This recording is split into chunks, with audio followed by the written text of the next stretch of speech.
ግዴታዋ ነው። በቃ አስለምዳለች ትተዋል።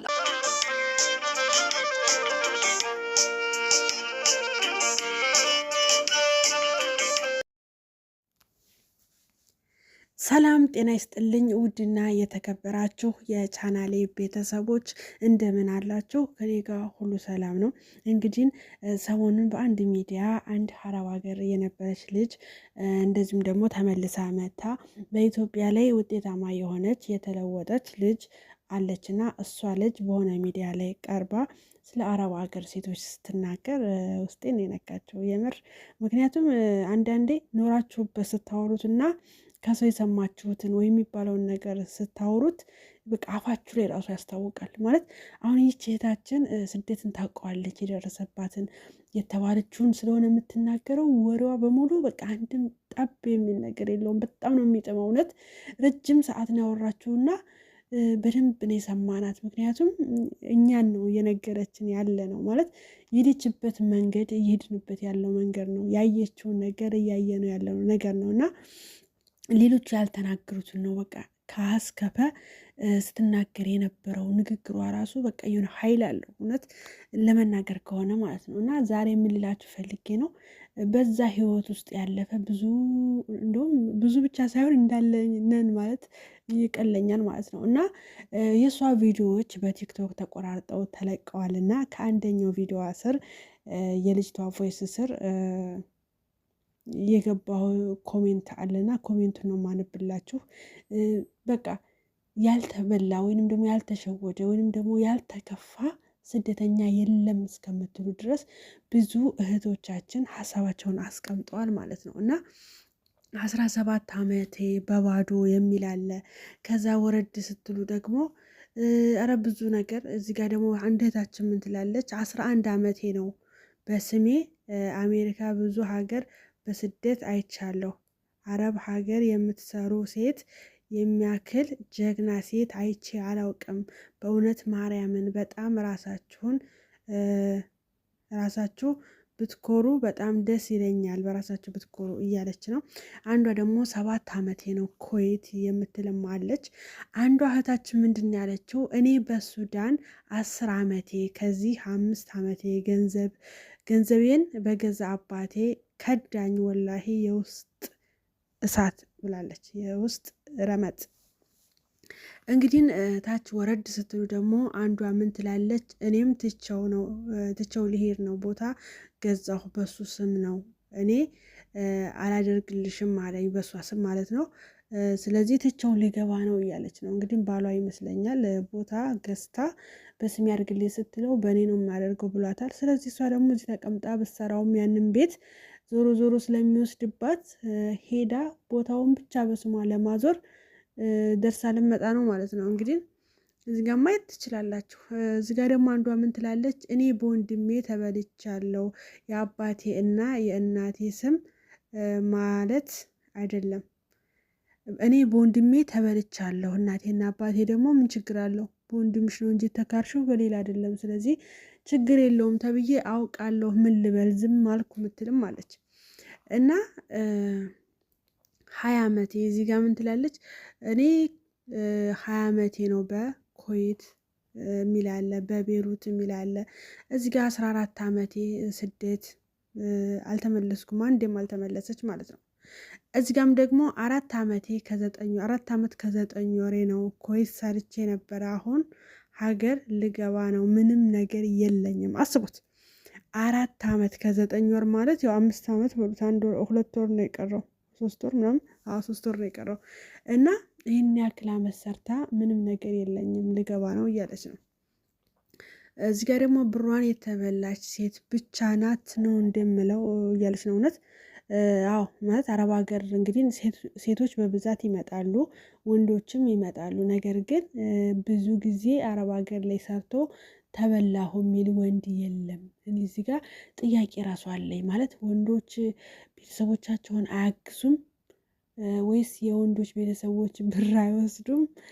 እና ብዙ ጊዜ ያው በእርግጥ የሴቶቹ እና የወንዶቹ ቁጥር ባይመጣጠንም አረብ ሀገር የሚሰሩ በጣም ከተማን በገጠርም የሚሰሩ ወንዶች በጣም ብዙ አሉና ተበላ ምናምን የሚባል ነገር በወንዶቹ በኩል አላይም ይመስለኛል።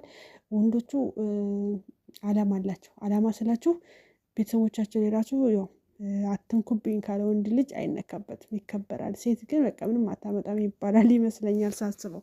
እና እዚህ ጋር አንዷ እህታችን ያለችው እሱን ነው። ሴት ብቻ ናት የተበላሁ የምትለው ብላለች። ኩዌት ያላችሁ ነው እንሰባሰብ። እዚህ ጋር ደግሞ 8 ዓመቴ ነው ብላ የምታለቅስ እሞች አድርገዋል ማለት ነው። እንግዲህ ይሄ ማለት ያ ብር የላቸውም ማለት ነው። ብር የላቸውም 8 ዓመት። እኔም ኩዌት 13 ዓመት ሊሞላኝ ነው የሚላለ። እኔ በመጣሁ በ2 ዓመቴ ነቃሁ ተመስገን ብላለች። ያው 2 ዓመት ግን አይቆጠርም ማለት ነው። አስባችሁታል? 2 ዓመት ተበልታ ነው ከዛ በኋላ የነቃችው። እና ከባድ ነው ብቻ። ኩዌት ነው እንደ ያለሽ? ኦኬ። እኔ 6 ዓመቴ እግዚአብሔር መቼም አገሬ የምመጣምል 6 ዓመቴ ነው። አገሬ መመለስ በጣም እፈልጋለሁ ትላለች። እና ምን ለምላችሁ ፈልጌ ነው እንዳለ ኮሜንቱ ተበልቻለሁ። 6 ዓመቴ፣ 11 ዓመቴ፣ 20 ዓመቴ፣ 15 ዓመትማ በጣም ብዙ፣ 15 16 ዓመት በጣም ብዙ። እኔ እኮ የሚገርመኝ ደሞዝ ስለማይሰጣችሁ ነው ወይስ የምትልኩት ለማን እንደሆነ ስለማታውቁ ነው ወይስ አላቅም። ማለት ሰው 1 ዓመት 2 ዓመት እኮ ይሸወዳል። ያው መጀመሪያ ልጅነት ነው ስትመጡ፣ አንደኛው ለቤተሰብ ብላችሁ ስትመጡ ልጅነት ነው። ኦኬ ልጅነቱን ተውት፣ 2 ዓመቱን ቢያንስ ከ2 ዓመት በኋላ አትባንኑም ወይ? ማለት 2 ዓመት ረዳው። በእርግጥ ሰውን ስትረዱ የሆነ ድረስ አድረሳችሁ በቃኝ እንድትሉ አትችሉም። ምክንያቱም የሰው ልጅ በህይወት እስካለ ድረስ አንድ ሰው እርዳታ ያስፈልገዋል። ያ ማለት ደግሞ ሁሌ እነሱን ብትሰጡ እናንተም እዳር አትወጡም። ስለዚህ መጀመሪያ ራሳችሁን አቁሙ። ራሳችሁ የሆነ ቦታ ይኖራችሁ። ከዛ እኮ እርዳታ እኮ ይደርሳል። ምክንያቱም መቼም ቢሆን እነሱን መርዳት ግዴታችሁ ሊሆን ይችላል፣ እናት አባትን ምናምን ነገር ማለት ነው። ግን እንዴት ነው 17 ዓመት ሰርታችሁ ምንም የለኝም የምትሉት? ሴቶች ናቸው። የራሳችሁ ላይፍ ይጠብቃችኋል። ብትታመሙ ነገ መቼም 17 ዓመት አረብ ሀገር ተቀምጠሽ ገብተሽ ነገ አመመኝ ብለሽ ሳንቲም ስጡኝ ለሕክምና ማለት አይጠበቅብሽም። ማንም አያምንሽም ሲጀመር።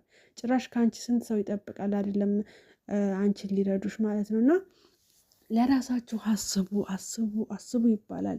መካሪ በጣም ብዙ አለ። በተለይ አሁን ላይ ቴክኖሎጂውም አሪፍ ነው ማለት ስልካችሁ በእጃችሁ ላይ ነው።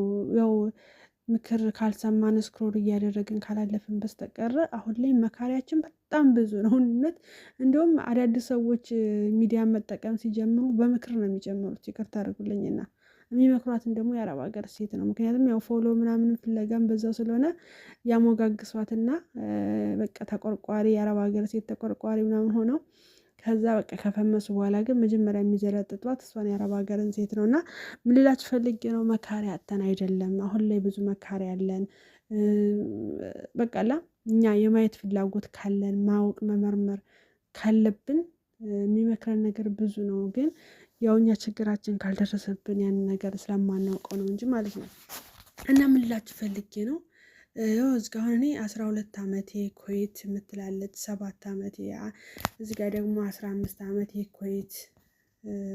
እኔ በስደት 15 ዓመቴ ምንም ሳልገባ በዚሁ የቀረሁት አለች። አስባችሁታል? 15 ዓመቷ ስደት ላይ ግን አንዴም አልገባች። ይች ልጅ እንግዲህ ሄዳ ራሱ እዛ ካሉት ጋር አትግባባ። ምክንያቱም 15 ዓመት ጋፕ ማለት ቀላል አይደለም። ማለት አትግባቡም። አሁን ያለው እሷ ተታዊ የመጣችው ህይወት ሌላ ነው። ያ ልጅነቷ በቃ የሚሳልባት ራሱ እየጠፋባት ነው። እውነት ከአእምሯቸው ራሱ እኮ ስትርቁ ይጠፋል። ትውስታ ሆኖ ነው የሚቀረው። እና አሁን ሄዳ ራሱ እዛ ካለው ማህበረሰብ ጋር ልትግባባ አትችልም። በጸባይ፣ በሁሉ ነገር፣ በአመጋገብ፣ በሁሉ በንግግር ራሱ አትግባቡ። ምክንያቱም 15 ዓመት እንዴ እሷ ስትወጣ የተወለደ ልጅ ዛሬ 15 ዓመት ጎልማሳ ሆኖ ነው የምታገኙት። ማለት ወጣት ምናምን ሆኖ ማለት ታዳጊ ሆኖ።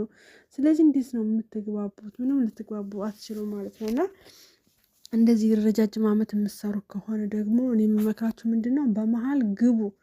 ገብታችሁ ስመጡ አንደኛ ጭንቅላታቸው ሪፍሬሽ ይሆናል። እውነት በቃ እንደ አዲስ ነው የሚሆነው። እዚሁ ስቀጥሉ ግን እየደነዘዛችሁ ጭንቀት በሽተኛ እየሆናችሁ የሰለቻችሁ ትመጣላችሁ። ግን 2 ዓመታችሁን ጨርሳችሁ ቤቱ አሪፍ ከሆነ ከምቀጥሉ እመጣለሁ ምናምን ብላችሁ ትገባላችሁ። ከዛ 2 ወር ፈታ ብላችሁ በቃ ከገጠር እስከ ከተማ ዘመዶቻችሁን አይጣችሁ እንደናንተ በቃ ጭንቅላታችሁ ይታደሳል። ከዛ በዛው ምንድነው አንደኛ ከሰዎቹ አትራራቁ ማለት ያለውን ነገር ታያላችሁ።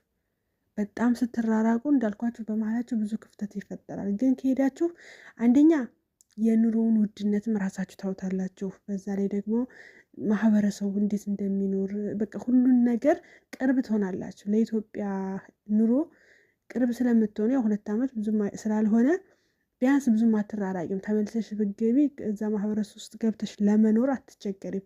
ግን ከ15 ዓመት በኋላ ገብተሽ አስቢው፣ ከጎረቤት ከማንም ባይተዋር ነው እራሱ የምትሆኝ። የሆነ ከሌላ አካባቢ መጣሽ ማታውቂው ሰፈር የእርሽ ያክል ነው የሚሰማሽ። እና ስደት ከመጣችሁ ረጅም ዓመት ፕሊዝ አትቀመጡ። በቃ ገብታችሁ ኑ። የ2 ዓመት ብር አውቃለሁ ምንም ነገር አይሰራላችሁም። ግን 2 ዓመትሽን ሰርተሽ ሄደሽ ቤትሽን ቦታሽን ገዝተሽ ከዛ ተመልሰሽ ትመጫለሽ። ከዛ ትሰሪያለሽ። ስራ አድርግሽ ራሱ የ2 ዓመቱን ገብተሽ አሁንም የሆነ ነገር ሰርተሽ እንደዚህ መመላለስ ትችላለሽ። ምክንያቱም እዚህ ጋር ሰዎቻችሁ ከፈቀዱላችሁ የአየር ትኬት ራሱ በእነሱ ነው የሚሆነው። 2 ዓመትሽን ከጨረሽ ደርሶ መልስ ትኬት በእሷ ነው የሚሆነው። ስለዚህ እዚህ ሲቀጥሉ ግን አሁን አንዳንድ ዜጋ የእንትን ይቀበላል የአገልግሎት አንዴም ካልተሳፈራችሁና ረጅም ዓመት ከተቀመጣችሁ የአገልግሎት ይሰጣቸዋል። የኛ ሀበሻ ግን ይሄን ራሱ አንቀበልም። ስለዚህ ማንቀበል ከሆነ ለምን ሄደን ደርሰን ተዝናንተንበት አንመጣም? አንዱ ራሱ ቀልድ አይደለም፣ ፈታ ብላችሁ ለመመለስ ማለት ነው። እና ምን ልላችሁ ፈልጌ ነው፣ መግባት አለባችሁ። በመሀል መግባት ያስፈልጋል ማለት ነው። ይኸው እዚህ ጋር 15 ዓመት በብዛት ግን በቃ 15 ነው። እዚህ ጋርም ሌላዋ ሱቄን ቁስሌ ነካሾ አይዞሽ እህቴ እኔም 15 ዓመት ሊሆነኝ 3 ዓመት ነው ይቀረኛል ትላለች። እዚህ ጋር 4 ዓመቴ፣ እዚህ ጋር 13 ዓመቴ ናቸው እንዳለ የሚሉት ማለት ነው። 8 ዓመቴ፣ 7 ዓመቴ እኔ 20 ሲባዛ በዜሮ ማለት 20 ዓመቷ ነው፣ ግን ሳንቲም ዜሮ ማለት ነው። አስቡት እንግዲህ ለምንድን ነው ይሄ ሁሉ መልፋት? ከሴት ልጅ እድሜ ላይ የ20 ዓመት ሉዝ ማድረግ እንግዲህ አስቡት። ቢያንስ 6 ስትወጣ 17 ምናምን ከሆነች ነው እዛ 20 ዓመት ከተቀመጠች ወደ 30 ምናምን በቃ ልጅነቷን በስደት ጨርሰዋለች ማለት ነው። እና በጣም ከባድ ነው ማለት ነው። እዚህ ጋር ደግሞ ሚሚ የምትባል ልጅ ማለት 13 ዓመቴ ነው ቤት ሰርቼ ከንቱ ነው ሁሉም ነገር አለች ይመስለኛል። ተወስዶባታል ማለት ነው። አስባችሁታል? አንዳንዶቻችን ደግሞ ቤት መስራታችን ብቻ ነው የምናየው እና ሰርተን መጨረሻ ላይ ያው እንካዳለን ማለት ነው። እዚህ ጋር ደግሞ 9 ዓመቴ የሚል አለ። እዚህ ጋር ሰው የሚለውን አትስሙ የሚል አለ። እንዴት ነው የማይሰሙት? የሚያዩት እና የሆኑት ነገር እኮ ነው አይደለ? እንዲሁም አለመስማታችን ነው ችግር ውስጥ የከተተን እንጂ ሰው መስማት አንዳንዴ ጥሩ ነው ማለት ነው። 7 ዓመት የሚል አለ። 10 ዓመት፣ 16 ዓመት፣ 9 ዓመት እኔ የልፋታችንን ነገር ሳስበው ያዞረኛል። ብቻ ፈጣሪ ይመስገን ትላለች። ከባድ ነው። እስኪ ስራ ፈልጉልኝ ይላል። እስኪ ለምን በብዛት ግን በቃ 8 እና ከዛ በላይ ነው። የሚገርማችሁ በጣም ይገርማል። 18 ዓመት የሚላል እውነት በጣም ነው የሚገርመው። ኮይ 7 ዓመት በቃ 7 ኖርማል ሆናለች አሁን ላይ። ኮንትራት 7 ነው ወይ እስከምትሉ ድረስ አብዛኛው ሰው 7 ላይ ነው ያለው። በቃ 7ም ሆኖት እኮ አልገባም። ያው 7ኛውን ስለያዘ ነው እንጂ ማለት ነው። እና የመግባት ሀሳብ ራሱ ያላቸው አይመስለኝም። እና በነገራችን ላይ ስደት አይጠገብም። ምክንያቱም ልንገባ ስናስብ እዛ ኑሮ ተወዷል አርፋችሁ ስሩ ስንባል እዚህ ደግሞ ምንዛሬ እየጨመረ ሲሄድ ቆይችን ልስራ የሚቀጥለውን ዓመት ልስራና በቃ እሷን ይዤ እገባለሁ ትላላችሁ። ከዛ ደግሞ እዛ ጋር ተቸገረ እንደሆነ ስትባሉ ያችን እጃችሁን ስጥት ታደርጉና ቆይ እኔ ሌላ እሰራለሁ 2 ወር ጨምሬ ልስራ ስትሉ እናንተ ጋር ብር አትይዙም። ከዛ አመት ሲመጣ አመት ይሄዳል። ይሄኛው አመት ሲሄድ ያኛው አመት እያለ ከዛ በስራ ላይ ደግሞ እኛ በጣም በስራ ላይ ስለሆነ ቀኑን የምታሳልፉት አታውቁትም። መምሸት መንጋቱን ነው እንጂ ቀኑ ዛሬ ስንት አታውቁትም። በቃ በጣም ነው የሚሮጠው፣ ወሩ በጣም ይሮጣል። ከዛ የሆነ ሳሌ ነው በቃ ኖራችሁ ቁጭ ብላችሁ ቆይ መቼ ነበር የመጣሁት ብላችሁ ስታስቡት ዘመኑ አኺር ዘመን ሆኗል፣ ሄዷል ማለት ነው። ዘመኑ ሄዷል ማለት ነው። እና አመታት ተቆጥሮ ታገኙታላችሁ። ቁጭ ብላችሁ ስታሰሉት የመጣችሁበትን ረጅም አመት ይቆጠራል። ስለዚህ ገንዘብ በቃ ስደት በተለይ የታባቱ የራሱ ጉዳይ በቃኝ ብላችሁ ካልገባችሁ በስተቀረ መቼም አይሞላም። ልክ በወንፊት ላይ ውሃ እንደመቅዳት ነው። ከላይ ተቀዳላችሁ ከታች ይፈሳል እንጂ ምንም በቃ ቆርጣችሁ እስካልገባችሁ ድረስ በቃ ስደት ሰርታ በቃ ይሄ ነገር አለኝ ብላ የገባች አንድም ሰው አታገኙም። እንዳልኳችሁ ነው እንግዲህ ከዚህ ሁሉ ኮሜንት አንድ እንኳን ተመስገን የሆነ ነገር አለኝ ይሄን አድርጌያለሁ ያለች ራሱ የለችም ማለት ነው። ሁሉም እንደው ባሳያችሁ እንዳለ የሚያለቅስ አሻንጉሊት ነው የተጠቀሙት እንዳለ። ያ ማለት በቃ ተመሳሳይ ህይወት ስለሆነ ማለት ነው። እና ፕሊስ እባካችሁን ገንዘባችሁን ያዙ፣ ጊዜያችሁን በአግባቡ ተጠቀሙበት። አንዳንድ ሰው አለ ዋናው ጤና ነው ሰርታችሁ ታገኛላችሁ። ኖ እንዴ ሰው እኮ በወጣትነቱ ተሯሩጦ ያልሰራውን ገንዘብ በእርጅናው ከየትም አያመጣው። ዛሬ መስራት ካለባችሁ ዛሬ ነው መስራት ያለባችሁ። ዛሬ መኖር ካለባችሁ ፋብላችሁ ዛሬ ነው እንጂ ገንዘብ ስታሯሩጡ እንዳለች ነው ልጅቷ። በቃ ሰርታችሁ ስገቡ ጭራሽ ከምንም በቃ አይደል። ብዙ ሰው አሁን ከአረብ ሀገር ወይንም ከውጭ ሀገር የመጣ ሰው በጣም ስማርት፣ ብዙ ነገር ፈጣን፣ በቃ የቴክኖሎጂ ሰው በቃ እንደዛ አድርጎ ነው የሚያስበው። ግን አይደለም። እዛ ያሉት በልጠዋችሁ ነው ቁጭ የምትሉት። እናንተ ትውልድ ፈላዎቹ ራሱ ስለ ስልክ አጠቃቀም ራሱ ሊያሳያችሁ ይችላሉ። በጣም ስማርት ናቸው። ሲቲንግ ራሱ ገብቶ የ5 ዓመት ልጅ ራሱ ሲቲንግ እንደታደርገው ከፋፍቶ ስልሽ አንቺ በቃ እንትኖች ነው ፍዝዝ ብለሽ ነው የምትቀመጭ ማለት ነው። አንድ ፍሬ ልጅ ከአንቺ የበለጠ እውቀት ኖሮት እንደዛ ሆኖ ሲያሳይሽ ማለት ነው። እና ያደነዝዛል። በተለይ እንደዚህ ሳትገቡ ምን ሳትሉ ረጅም ዓመት ስትቀመጡ በቃ ትግስት ታጣላችሁ፣ ነጭናጫ ትሆናላችሁ። ከዛ ደግሞ በቃ ሆድ ይብሳችኋል። ትንሹ ትልቁ ነገር ያበሳጫችኋል። ቁጣ ነው የሚላችሁ። በቃ ከመሬት ተነስቶ ይከፋችኋል። የብቸኝነት ስሜት ይሰማችኋል። በቃ እንደዛ ነው ስሜቱ። ስለዚህ በቃ ከራስ የሚበልጥ ነገር የለም። ይሄ ጭንቅላታችን ራሱ ልክ እንደ ሆዳችን ምግብ ያስፈልገዋል። ይሄ ጭንቅላት ምግብ ደግሞ ምንድነው? አዲስ ነገር፣ አዲስ እውቀት ነገር፣ አዲስ ነገር ይፈልጋል የጭንቅላታችን እንጂ 7 ዓመት 14 ዓመት አንድ ቤት ውስጥ በቃ ስራ ነጋ። ስራው ደግሞ ያው ተመሳሳይ ራሱ ያው እስር ቤት እኮ በሉት እንዴ። በነገራችን ላይ ኮንትራት ቤት የሚሰራና እስር ቤት የሚሰራ ሰው አንድ ነው። ከሰው አሁን ብዙዎቻችን ከሰው አንገናኝማ። ትሰራላችሁ፣ ከዛ ይመሻል፣ ከዛ ነገም ያኔ ተመሳሳይ ስራ፣ ተነገ ወዲያም በቃ ይሄ ነው። ያ ማለት የእስር ቤት ህይወት ማለት ነው።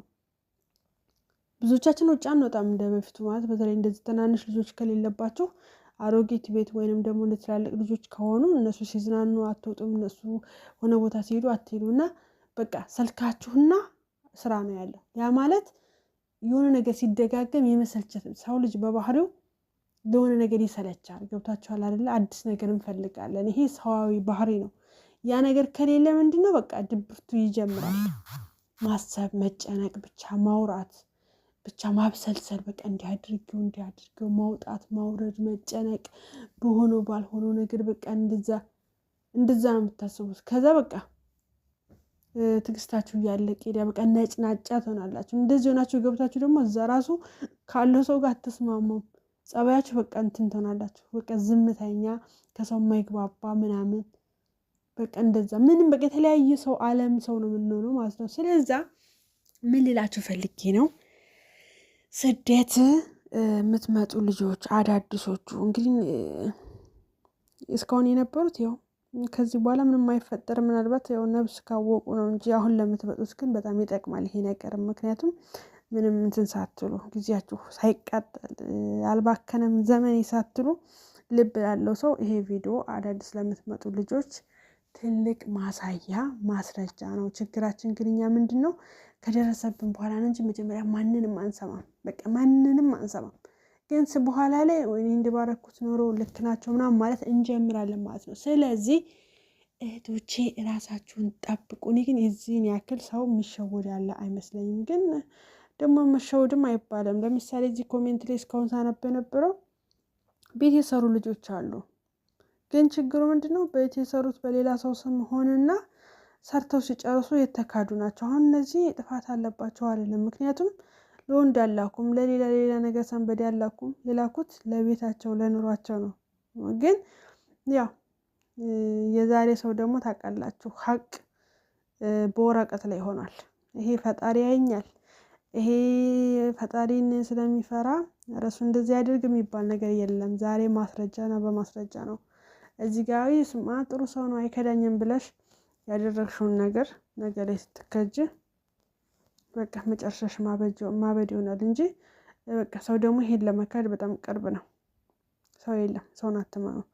ስለዚህ ምላችሁ ፈልጌ ነው ጓደኞቼ፣ ረጅም ዓመት ሰው ሀገር ላይ አትቀመጡ።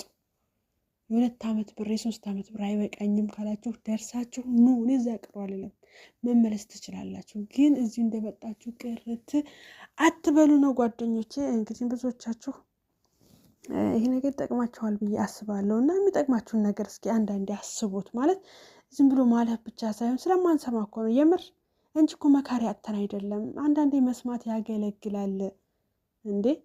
ተጎጂ ሳትሆኑ በፊት ትድናላችሁ እንጂ ከተጎዳችሁማ ምን ዋጋ አለው እንዴ?